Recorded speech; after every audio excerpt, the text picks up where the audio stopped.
Hey, what's up, guys? My name is Crash, and today we're doing a little bit of news. We're going to be going over the Elden Ring and the new DLC and the Collector's Edition a little bit, and my takes on that. And we're going to go over some of the games that were shown at the Nintendo Direct, also the Xbox games that finally got announced. So we kind of got what games are coming to PlayStation and Nintendo. So the first thing I'm going to go over is definitely the Elden Ring DLC. It's called Shadow of the Erdtree, and it looks amazing. It looks really cool. Elden Ring is in my personal top 5 when it comes to like any of the Souls games. I think it would be like around number 3, with Sekiro and Dark Souls 3, of course, being over those. But the game looks really fun. But the only issue I definitely seen was the collector's edition, and if I am correct, there is no disc coming with the collector's edition. So you're buying it for the DLC, the statue, and the art book, which is kind of cool, but the price is insane. They are asking for $250 for a collector's edition that doesn't even come with a copy of the game.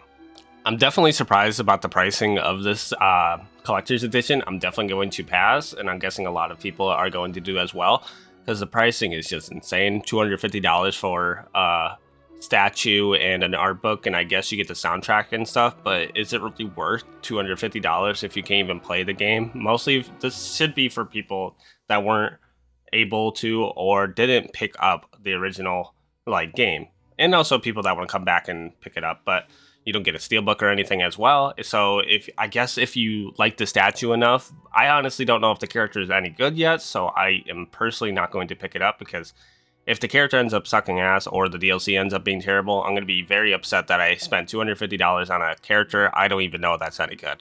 But let me know your guys' thoughts in the comments down below about like if you're going to pick it up or you're going to pass and see like how it goes and then maybe pick it up later on, or just not pick it up overall. The next thing I want to go over is definitely the Nintendo Direct. The Direct was pretty interesting. Xbox finally announced some of the games that are going to both systems. The first one that they showed at the beginning of it was surprisingly grounded. The game looks ugly as hell, I'm not gonna lie. It looks really bad on the Nintendo Switch, but I'm excited for people that get to try it out that are genuinely interested. And then the other one that they actually showed at the showcase was Pentiment. You know, like I said before in the other video, I'm generally not interested in that game, but I've always heard like good praises about it. So if you're genuinely interested, it's there. Also, they announced it a little bit more for Nintendo Switch Online and like the expansion pass and stuff as new rare games and stuff going to it. If you are anything like anywhere near like interested in that, it's kind of a cool pickup.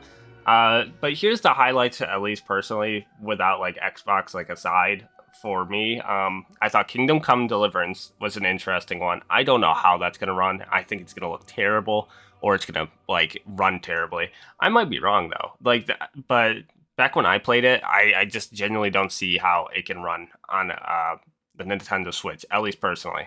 The next one was definitely another crab treasure. I thought that one looked pretty goofy. It's kind of like a Souls-like, but you're playing as a crab, so... And I guess you switch out shells for, like, different ones to have, like, different attacks and, I guess, different health or something like that. At least that's what it looks like. I seen if you guys ever heard of Uber Hexor's Nova, he played it. If you want to see it, I would definitely go watch him. He played it for a bit, and it was interesting, and I thought it looked pretty funny.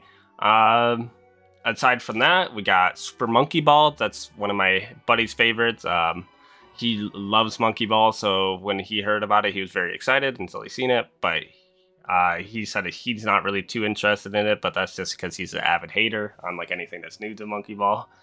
The next big one, I guess, is the South Park Snow Day game. I'm genuinely not interested in it personally. I just don't see the appeal, mostly because I like the 2D art style of like how Ubisoft was doing it with the Stick of Truth and the Fractured Butthole. I don't know if the 3D design looks really off to me. I mean, I guess they can go with a new one and see how it goes, but I'm personally not going to pick it up just because I think it looks gross with like the 3D aesthetic, if that makes any sense. One of the major ones was definitely Star Wars Battlefront Classic Collection. I'm genuinely surprised that they announced this. It doesn't look like it got updated at all, so it looks like literally the originals, which is fine. and it looks like it's more like a way of selling copies. And then I guess if you guys really want, it looks like we're going to be able to play online again. So that'd be cool to go back and play on that again. The next one was Disney Epic Mickey Rebrushed. We're getting a remaster of that game. If anyone's interested in that, I'm personally not, but I know a lot of people like that. Another one was Monster Hunter Stories. My fiance liked that one. She said it was really fun, and it looks pretty cool. I personally have never been into Monster Hunter, so I don't know if it's any good. So I'll have to definitely check it out, or see how the reviews and stuff go to see if I am anywhere near interested. And then the last one was Ender Magnolia. I think that's how it said. Bloom in the Mist. That game looked pretty interesting. I didn't like it at first, but then I thought it was kind of interesting how, like, if you beat like a boss or something, that they kind of like join under your wing and you can kind of like use them in your like battles and stuff. I thought that was kind of cool. But yeah, that was pretty much it. But pretty much what we learned today is I was pretty much correct on the Xbox thing, where it is Sea of Thieves, Pentiment, Hi-Fi Rush, and Grounded. So it was pretty much announced today that those are the four. I am not surprised. Anyone that was saying it was anything else, we're just going on with that tinfoil hat theory that there was something crazy going to be announced. The only other one I thought, if it wasn't those two online games, would be Killer Instinct, but I would be genuinely surprised if they would have wanted to drop that anywhere else, because that game has kind of like died off. It has its like fan base that's still there, but like I don't know how much more you could grow that, if that makes any sense. But yeah, that was pretty much all the like major highlights in my opinion for today.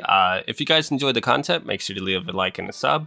And if you guys have any suggestions for anything else to check out, make sure to leave them down in the comments down below.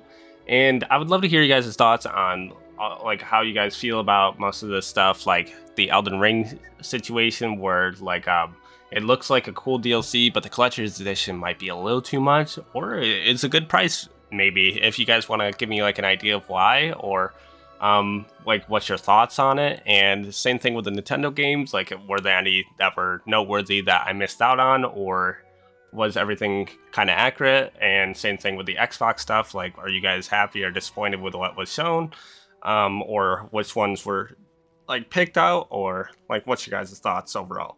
But I'll see you guys next time. See ya.